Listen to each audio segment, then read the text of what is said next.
Bonjour, aujourd'hui nous sommes à Benay dans le Marais poitevin. Pendant plus de 100 ans, cette petite commune du sud Vendée a été rythmée par les fours à chaux. Depuis l'arrêt de cette activité en 1980, le propriétaire des bâtiments a à cœur de conserver ce patrimoine industriel. Partons à sa rencontre.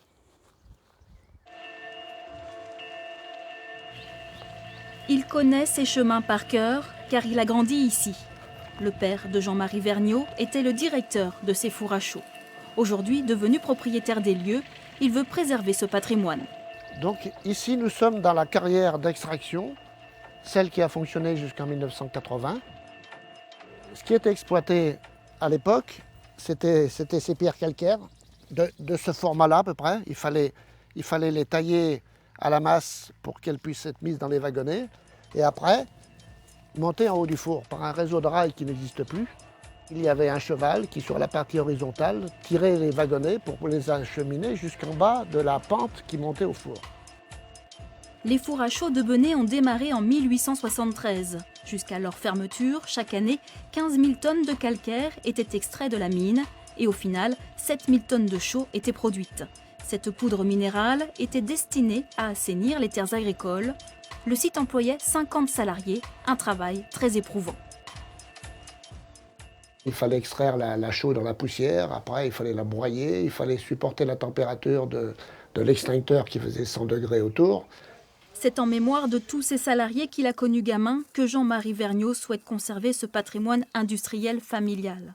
Alain Béillard, lui, est le fils d'un des ouvriers. Pendant des années, les fours à chaux ont rythmé sa vie. Et il parlait du travail pénible, dur, bien sûr. Il parlait du nombre de wagonnets qu'ils remplissaient par jour, parce qu'ils étaient en fait tous très fiers d'afficher un score à la fin de la journée important. Et les petites journées où ils n'étaient pas très performants, en général, ils n'en parlaient pas beaucoup. Ils affichaient leur fierté d'être des hommes physiquement au-dessus de la moyenne. C'était des hommes très très solides et fiers de l'être en plus. Les 3 fours à chaux ont été laissés à l'abandon pendant une trentaine d'années. Mais depuis 4 ans, 80 bénévoles de l'association de sauvegarde du patrimoine industriel se retroussent les manches pour redonner vie à ce site et le travail ne manque pas. Alors là, on est dans un puits du four à chaux. On est en train de vider tout ce qui a été mis il y a quelques années pour faire voir aux gens comment ça fonctionnait au niveau du puits.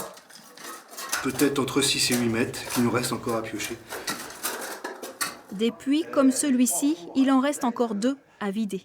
Le temps abîme aussi les bâtiments et pour éviter qu'ils ne se détériorent trop, l'association a mis en urgence des tôles sur les toits. De gros travaux sont programmés prochainement.